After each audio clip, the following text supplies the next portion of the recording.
Good afternoon from InvestSharp. This is Randy Smotone with your Tuesday, January 12th market update. On the economic front, international trade gap widened to minus 36.4 billion. The forecast was for minus 35 billion. On deck for tomorrow is the EIA Petroleum Status Report, the Beige Book, and the Treasury Budget. Dollar, oil, gold, silver, and copper were all down. Take a quick look at the UUP. We're still in this channel down. I've got a Fibonacci retracement. We're actually about at the 50% retracement and a lot of volume coming in, and it looked like they wanted to buy it back up today. So let's keep an eye on the dollar. That could put pressure on the stocks if it starts turning and going higher. Light sweet crude futures were down by $1.73 to settle at $80.79 a barrel. Let's take a look at the West Texas Intermediate crude.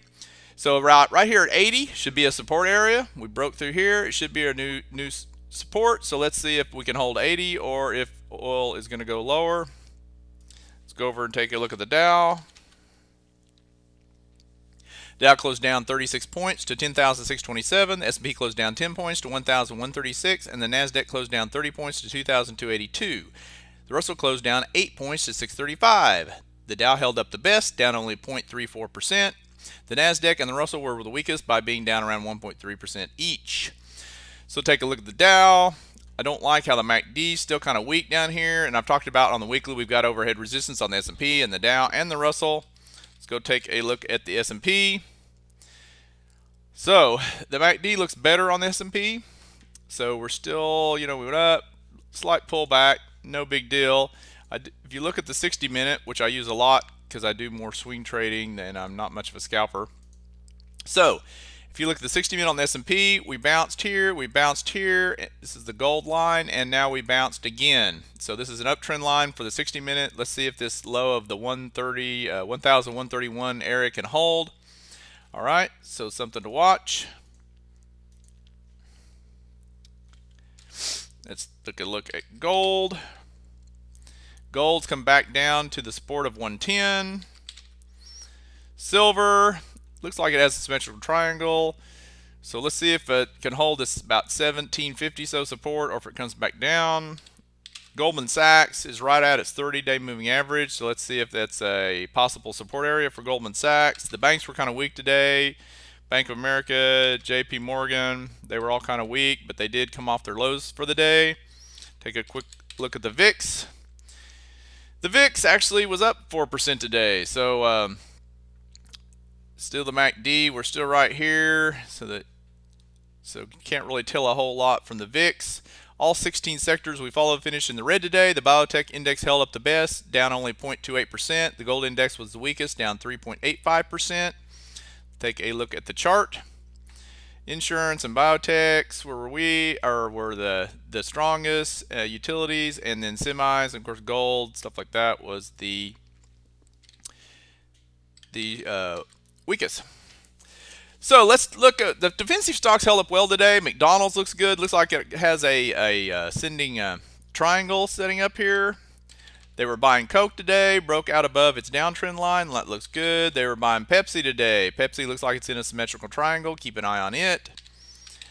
FCX looks like it has support of that trend line right there. Let's see if it can hold. Just keep an eye on gold and silver before you jump back into FCX. Caterpillar.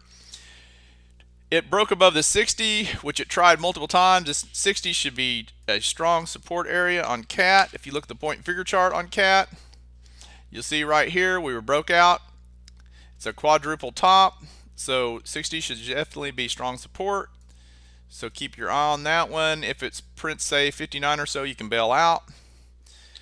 Textron, it's another quadruple top breakout, hanging tough today. So around that 2050 should be support. Dry ships, often a halfway point of a bullish candle will be initial support. So keep an eye on dry ships to see if it turns and goes higher or if it breaks down. Walmart, another defensive they were buying, has broken up through its downtrend line. It does have resistance 55, but it looks like it's setting up for a kind of a ascending triangle pattern, so keep your eye on it.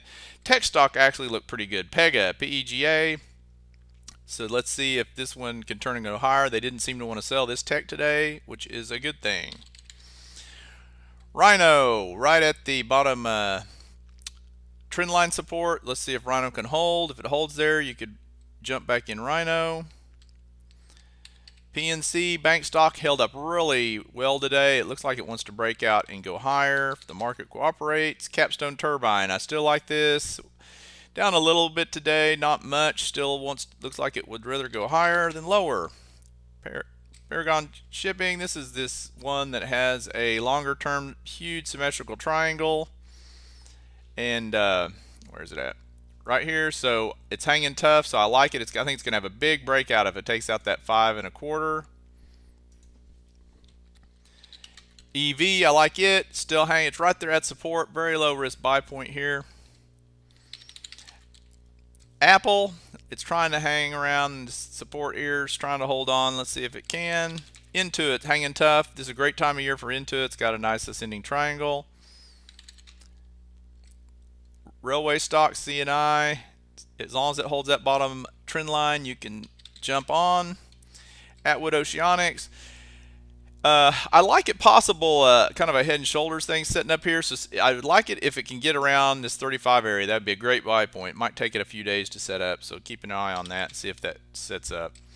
VMware, another tech that's actually holding up well, has an ascending triangle. Parker Hannifin, hanging tough, seems like it wants to go higher. Amazon, as long as it doesn't take out this low of 125.65, that should be a buy point. If it goes much lower with volume, then you can bail out. Swift Energy, still hanging out pretty tough up here in this side of this channel for an energy stock. I like FMC short. I like it short at about 55. Taiwan Semi, I really like it if you can get it down at about 10 1/4. Don't know if it'll go that cheap. Casino and Gaming has been getting a good bid. Had this huge breakout, come all the way back down, and it's holding around this 30-50 area. So keep an eye on NetEase. I think it could be worth entry for a long if the Casino and Gaming stocks hold up here. Win is very strong today. Casino and Gaming, that looks good. LVS, another one that didn't seem like they wanted to sell it today. I still like this USU. I still think it looks okay. I'm still in it.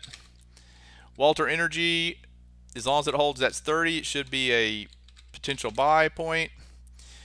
Patriot still looks good. BTU right there at a support area. Low risk buy points, got double support. Like that one. Let's take a look at the current market signals. We follow the point figure charts of the Dow, Nasdaq, and S&P. All three indices remain on buy signals, and there's no sense in looking at the chart because there's really not much changes. The market didn't move that much today. So thanks for joining me, and that's it for today. Remember to always invest